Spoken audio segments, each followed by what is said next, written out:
Nisimgħu ġrajja oħra mill-Evanġelu skont Mattew. Kif Ġesu daħal f'Kafarnahum, resaq lejh ċenturjun jappellalu u jgħid: Sit, is-seftur tiegħi u mixħud fid-dar paralitiku u qed isofri terribilment. Ġesu qallu: jien niġi u nikkurah. Imma ċ-ċenturjun wieġeb bil-qal: Sit, m'iniex denju illi tidħol taħt is-saqaf tiegħi. Iżda biss qgħid il-kelma u jkun infejja s-seftur tiegħi. Għax jien ukoll bniedem taħt l-awtorità u għandi taħt is-soldati. U ngħid il dan mur u jmur, u lil ieħor ejja u jiġi, u lil sir tiegħi għamel dan u jagħmlu. Issa malli Ġesu sema dan immeravilja u qal lil dawk li kienu qed isegwuh: tassew ngħidilkom mingħand ħadd ma sibt fidi bħal din f'Israel.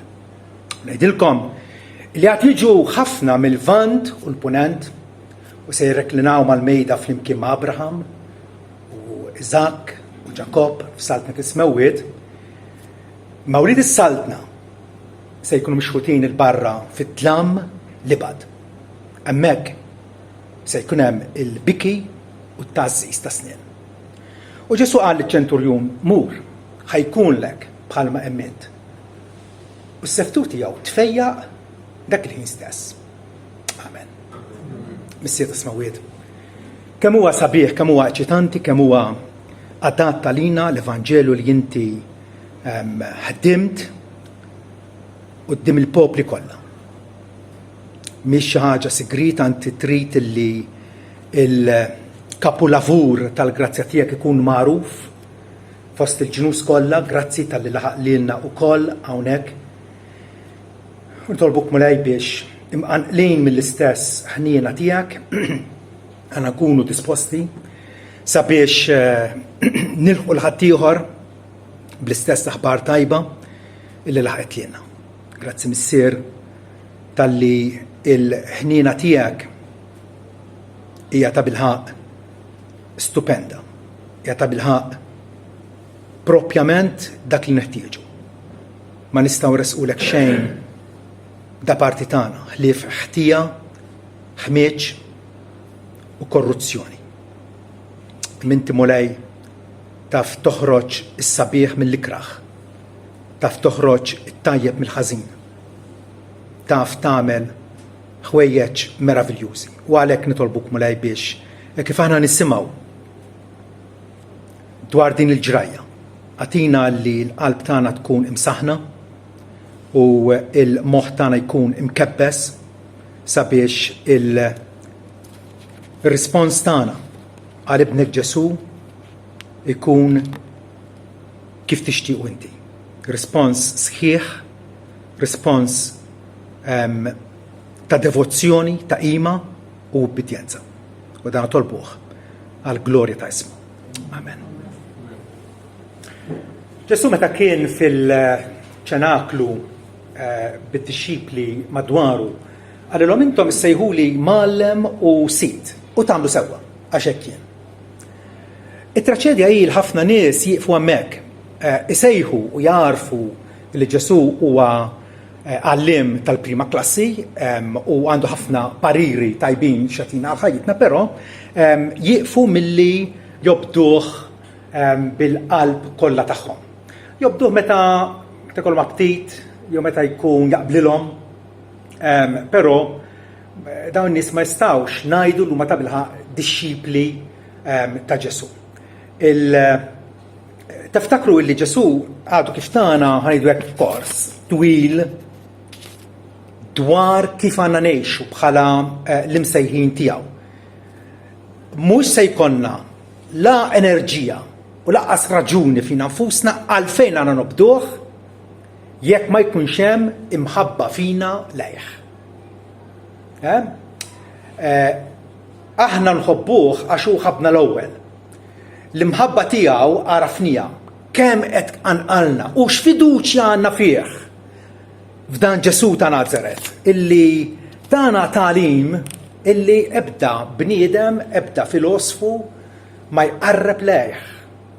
Tagħlim Ġesu qal illi għallem skont ma sema mingħand il-missier.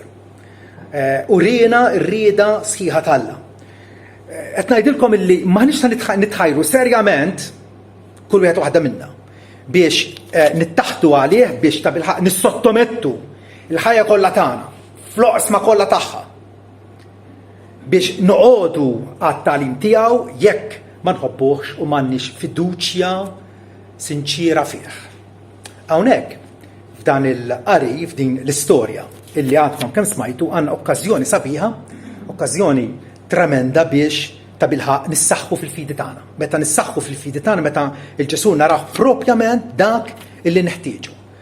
Dak illi ta' bilħaq ħajjitna issir ħajja ta' kwalità, ħajja illi ta' bilħaq toġob il-Alla. Hemmhekk imbagħad wieħed jirrispondi b'ubbidjenza evanġelika, b'ubbidjenza illi tinixxi għaliex il-Vanġelu issa qiegħed ta' bilħaq jitlaħħam fik. Li ħanamlu, law ħanitkellmu dwar il-każ taċ-ċenturjun, imbagħad naraw x'kienet ir-reazzjoni ta' Ġesu, se jkun ukoll tmiem ta' nies infidili jew kredenti ta' parsi, tajjeb imbagħad nikkonkludu billi nikkonsidraw il-qagħda tiegħek quddiem Alla. Il-każ taċ-ċenturjun.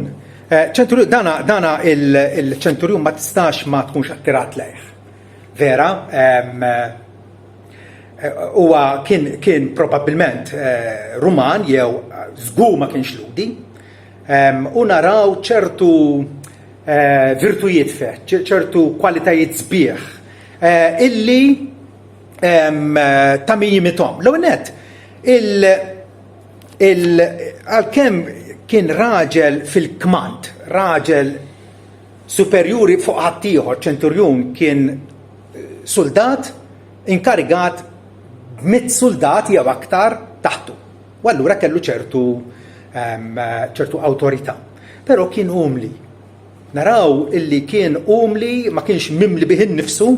Infatti fil-verżjoni ta' Luqa jiena niċċekkja fejn l-evanġelisti jirrakkontaw l-istess ġrajja dejjem niċċekkja biex nara illi ma ngħid xejn illi jikkontradixxi dak li jitħadd ieħor. Però ma nix fejn noqogħdu kull darba naraw x'qal Luqa jew Marku għall-istess ġrajja, però interessanti kif Luqa jgħid illi flok ma marut ċenturjun, tant kien umli illi bagħat intermedjari, bagħat ħanidu hekk delegazzjoni ċkejkna ta' rġiel biex jitkellmu għalih. Laqqas ħass li kien denju li jmur u nnifsu u jitkellem wiċċ imbueċ ma' Ġesu. Hawnhekk naraw allura l-umiltà tiegħu u naraw ukoll l-imħabba tiegħu. Imħabba tiegħu lejn dan is-seftur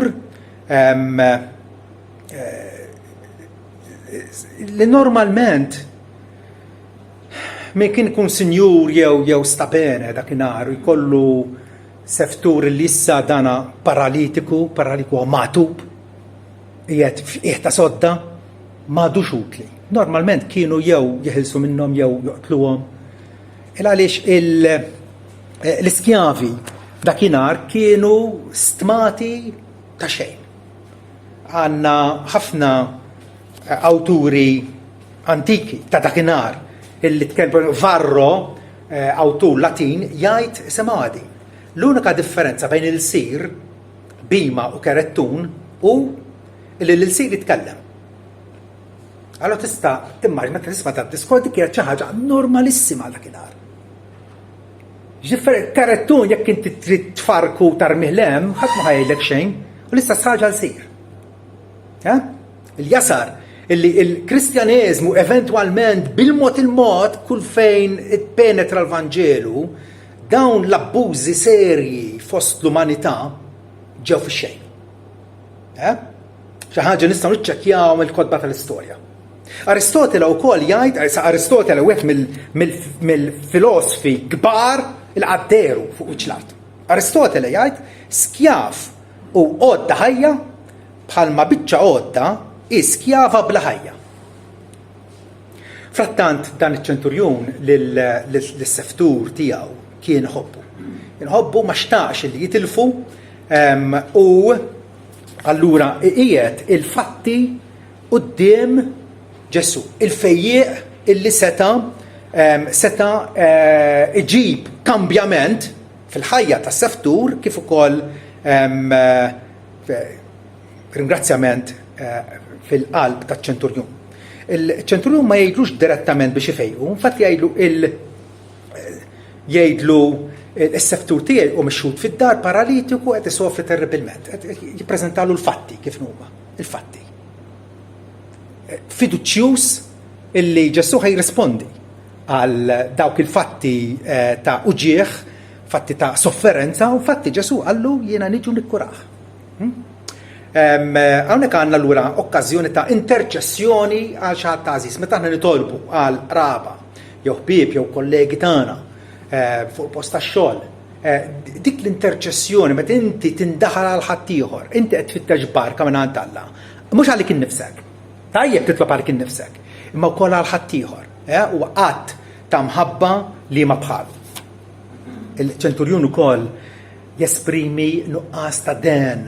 Ħafna nies, speċjalment aktar ma jolew fl-iskaluni tas-soċjetà, jibdew jistmaw il-ħadd ieħor dubbin u jaħsbu li s-saħat ma jistaqlihom. Dak ċenturjun jesprimi nuqqas ta' den u fqir fl-ispirtu. Propjament dawk in-nies li Ġesu bierek meta qal imberkin il-foqra fl-ispirtu għax ta' dawn huma issa jassaltna ta' smewwiet. Dak ċenturjun li Ġesu għallu minix denju illi tidħol taħt is-saqaf tiegħi. Tibboderjax, m'għandekx għalfejn tiġi u żżurni personalment fid-dar. Dak huwa unur wisq kbir għalija. Wisq kbir, huwa privileġġ wisq kbir. Laqas nimmaġina li tiġi toqgħod tinqala biex tiġi d-dar tiegħi biex tfejjaq li l-seftur tiegħi. U allura naraw kif dan iċ-ċenturjun ma jħossux kwalifikat biex jilqandu lil Ġesu is-sit ta' kollox u ta' kulħadd. Frattant jesprimi fiduċja fih li lim minn normal, għalfejn li lim minn normal. Il-fatt għallu jekk timqar tgħid il-kelma, is-seftur tiegħi jkun infejjaq. Ħafna nies, forsi aħna nfusna, nkunu rridu li kieku konna ngħixu dakinhar u rajna l-Ġesu, konna nafu li da Ġesu il-fejjieq qed idum minn belta għall-oħra jagħmel dal-mirakli kbar, inħossu l-bżonn li mmorru għandu direttament, ħafna nies hekk għamlu l-mara li kellha tnixxija tad-demm għalhekk immiss il-libsa, it-tarf tal-libsa tiegħu. Ħafna nies kienu jmorru għandu il-lebrus li rajna l-każ tiegħu l-ġimgħa l-oħra, le? Mar quddiemu jixteħed quddiemu bil-qima. Ħass il-bżonn li jkun preżenti quddiemu. Imma dak ċenturjun le. Dak ċenturjun għandu fidi eċċezzjonali. Għallu m'hemmx għalfejn tiġi. Id-dar tgħid il-kelma. Għalih id-distanza kien jaf li d-distanza mhix tagħmel differenza. U lanqas il-preżenza fiżika ta' Ġesu ma kienx tagħmel differenza. Kien jaf li Ġesu huwa s-sit. U allura m'hemmx għalfejn jeleb id-distanza biex allura jiġi f'kuntatt dirett mal-marid. Dan il-fidi ta' dan il-ċenturjun hija eċċezzjonali. Bħalma kienet ukoll tal-ħalliel mislub ma ġem Ġesu fuq il-Golgota. X'tarif kellu dan il-ħalliel? X'tarif kellu ċ-ċenturjun? Ftit li xejn. Vera ma kienx xi intis fl-iskrittura li jaf ħafna passi blamment mill-iskrittura. Wa tajjeb tkun taf l-iskrittura blamment. Imma il-ħaġa meraviljuża hi li da kellu ftit tarif u dak il-ftit tarif sarfu fidi tremenda, fidi eċċezzjonali. Kellu tarif skars, però ir-rispons tiegħu kien wieħed abbondanti u ta' bilħa impressjonanti. Iżda għid biss il-kelma jgħidlu u jkun infejja il-seftur tiegħi. Għaraf Ġesu fejjieq ta' awtorità. Infatti, probabbilment fehem mill-esperjenza tiegħu nnifsu. U beda jirraġuna dan, illi jiena jekk għandi soldat ngħidlu mur fuq dil-faċenda jaqbatu jmur. U dal-qaddej jekk ngħidlu mur u sajjar li xi ħaġa x'nieqol, jaqbatu jmur jagħmilha. U allura qal kemm aktar Ġesu. Biex nagħmlu parafrasi tal-raġunament tiegħu, il-Ġesu qisu qallu jiena sit għax għandi mit-soldat taħti. Jiena sit. U int is-sit. Jiena nikkmanda u s-soldati jobduni. Inti tikkmanda u l-umanità kollha tobdik.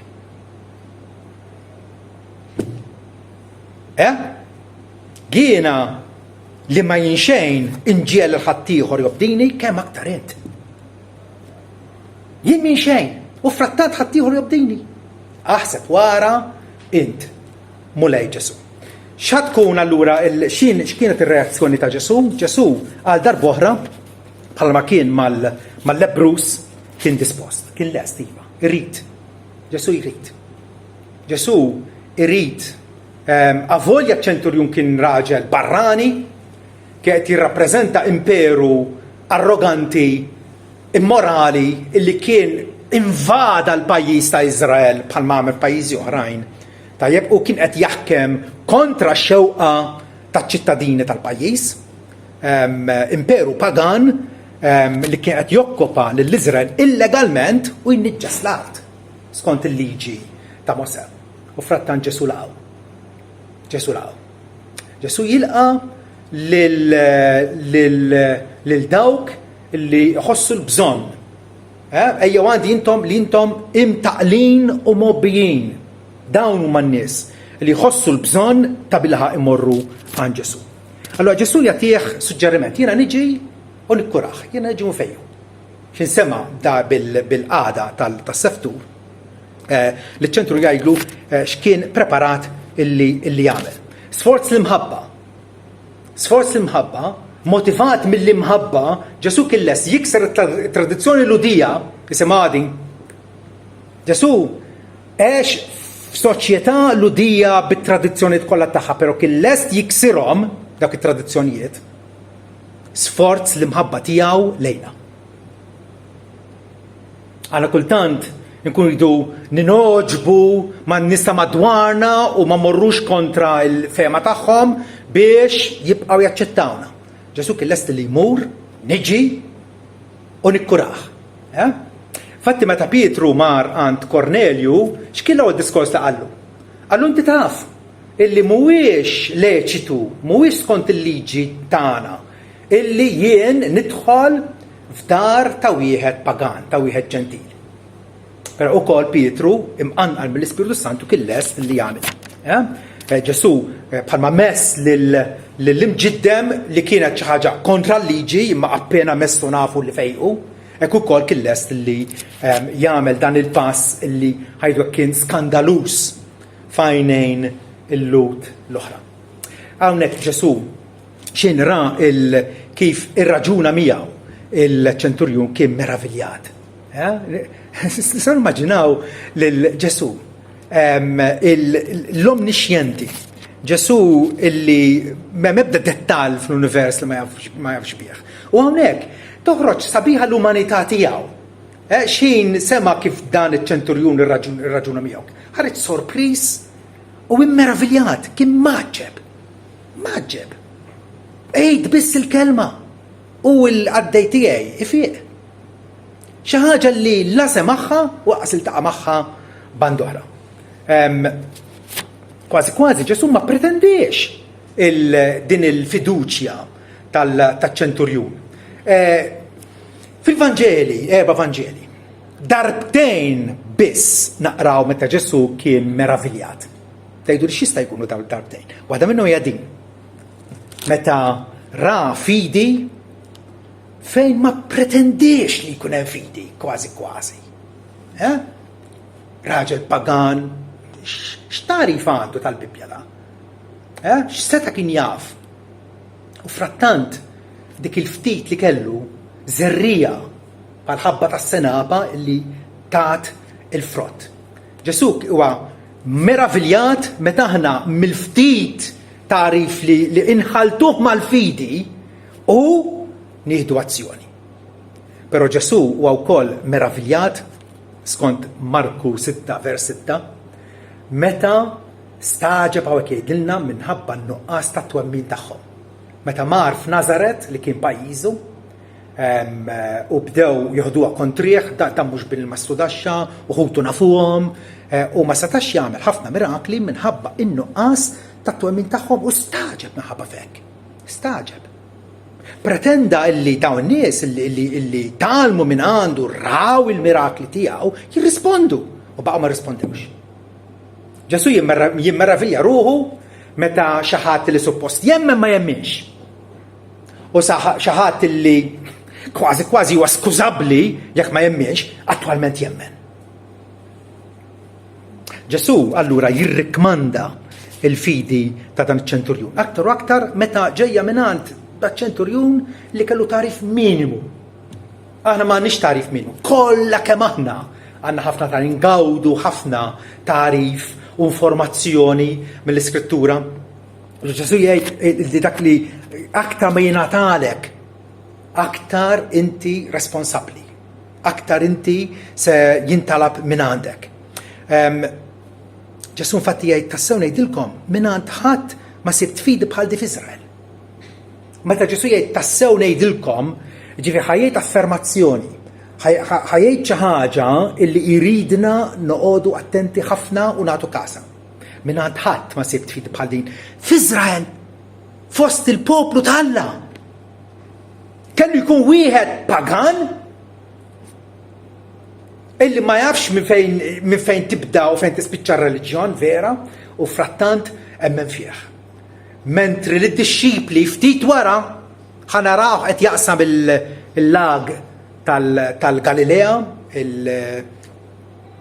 u qegħdin inqabdu f'nofs tempesta u d-disċipli tiegħu li suppost qalu isma' moħħna mistrieħ, is-sit tal-ħolqien kollu ħamana fuq id-dajsa. U frattant twerru u beżaw. U Ġesu qalilhom ċanfarhom. Għalfejn bżajtu, jani jista' fidi żgħira. Jani jista' fidi żgħira. Allura Ġesu jonora din l-istess fidi taċ-ċenturjun.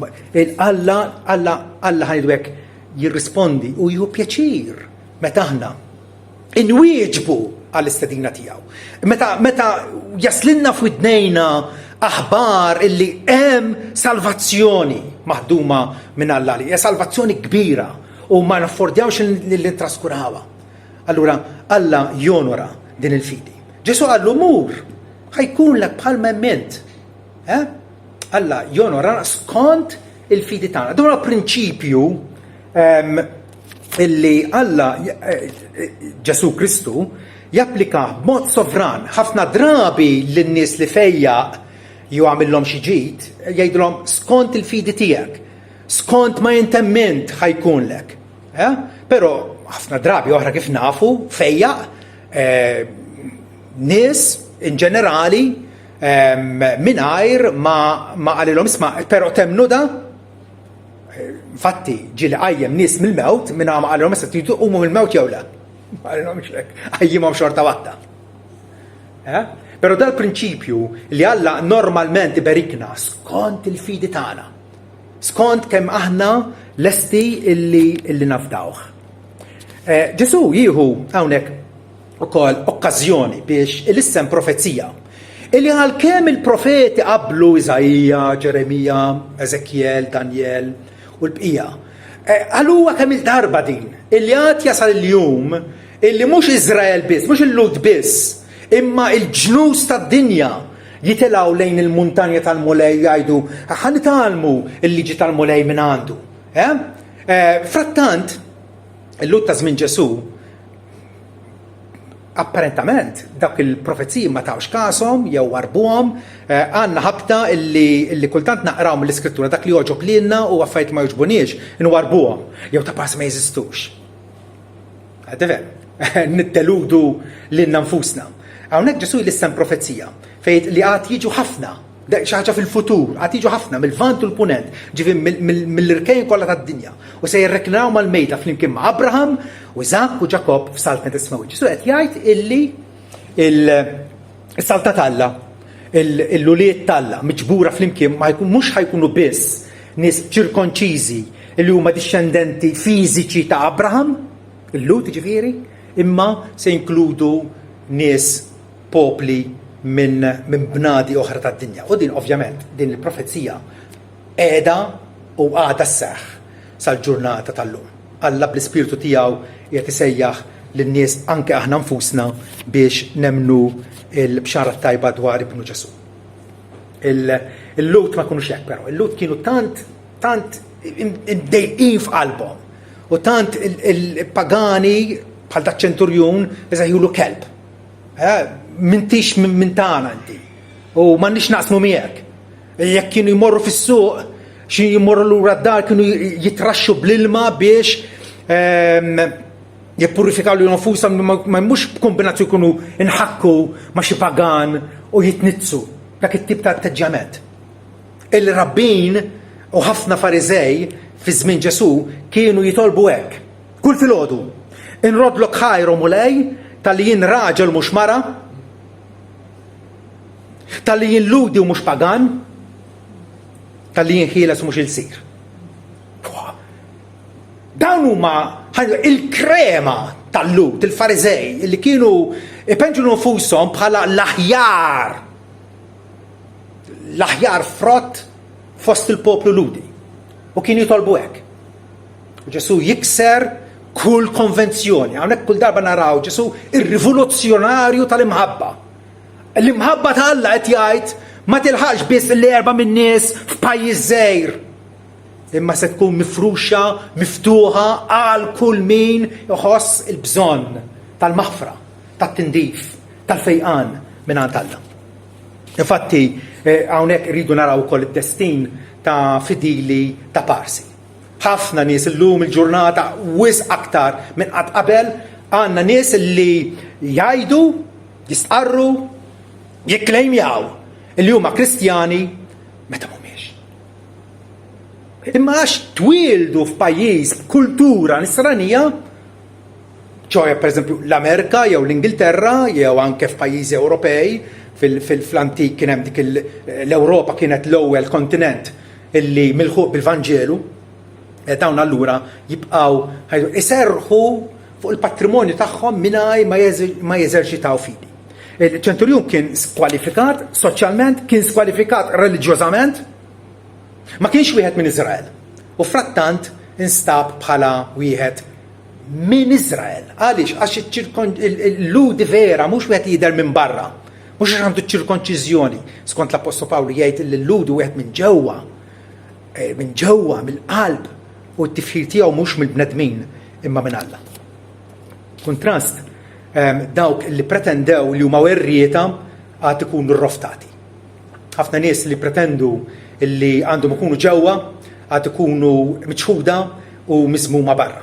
Imma u li tissaltna, min huma u li tissaltna dawk li jippretendu għax huma Lut, għax huma ħanejdu kattoliċi, għax huma nistgħu ngħidu wkoll evanġeliċi. Li tissejja b'ċertu isem ma jfisser xejn. Hemmx konverżjoni fil-qalb, hemmx fiduċja fil-Salvatur illi provdilna Alla nnifsu. U li tissaltna se jkunu xutin l-barra fid-dlam, libad, fi kliem ieħor. Dawn se jkunu konsenjati fl-infern fejn ikun hemm il-kastig. Ġwanni fil-bidu tal-Vanġelu tiegħu jgħidilna li Ġesu ġie fi ħwejġu stess, vera? Ġie fid-dinja li hu ħalaq. Ġie fost il-poplu tiegħu. U nisu stess ma laqgħux, x'ironija. Vera? Nisu stess. Allura naraw dak ċenturjun illi qisu huwa arketip. Huwa minn qabel Alla qed jgħidilna x'beħsibu jagħmel. Se jsejħu nies minn kullum kien illi se jwieġbu, nies ma jkunux fittxu lil Alla u frattant jinstabu minn Alla. Dawk il-kollha li rċevew il-jett li jsiru tfal tal-Alla, dawk li jemmnu f'ismu, li huma weldin mhux mid-dmija, mhux xi ħaġa tirita mingħand il-ġenituri tiegħek. U lanqas huma imwielda mir-rieda tal-laħam għax huma jgħidu irrid, le, huwa Alla skont il-ħniena tiegħu. Inti tittintefa' fil-ħniena tal-Alla. Oċean ma jispiċċa qatt intefa' fuq il-ħniena tal-Alla. U lanqas huma imwielda mir-rieda tal-bniedem. Jien ma nistax inweldek mill-ġdid. Martek jew żewġek ma jistax iweldek mill-ġdid. Alla jweldek mill-ġdid. U allura lejh u lejh biss iridu nħarsu. Xi ħaġa li Ġwanni Battista fil-ministeru tiegħu enfasizza ħafna. Meta ra ħafna mill-Fariżej u s-Sadduċin ġejjin għall-mamudija tiegħu għalilhom jan nisa li fat min wissikom biex taħarbu mill-għada pliċej. X'ġejtu tagħmlu hawnhekk? Vera għandkom indiema, produċu mela frott illi jixtaq l-indiema u toqgħodux tgħidu fi konfuskom għandna l-Abraham bħala missierna. Alla kapaċi anke minn dal-ġebel iħajjem uliet l-Abraham. Qegħdin taħsbu li intom Alla għandu bżonkom bħalli kieku. Ipproduċu l-emejjel illi jixirqu lill-indiema. Id-da ċenturjun bil-fidi fenomenali tiegħu, fidi eċċezzjonali, minn dik il-ftit irrisponda. Kemm aktar aħna.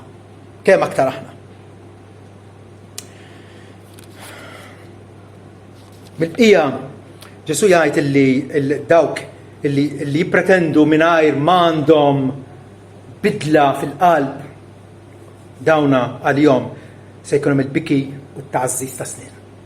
Xi ħaġa Ġesu jirrepetija skwit, id-dispjaċir, xofa, il-rimors, id-batija tan-nies illi jafu li setaw, resqu u baqgħu lura, baqgħu passivi. Kienu jafu dwar il-fejjieq u baqgħu fejn kienu. Allura x'inhi l-qagħda tiegħek? Fiex tinsab inti? Rajna storja familjari, però din l-istorja tista' tgħidli l-istorja tiegħek, tista' tgħidli inti huwa dak propju dak iċ-ċenturjun illi fidi sempliċi però fidi qawwija lest li tersaq. Manki kif fidi dgħajfa, ersaq xorta waħda. Ersaq.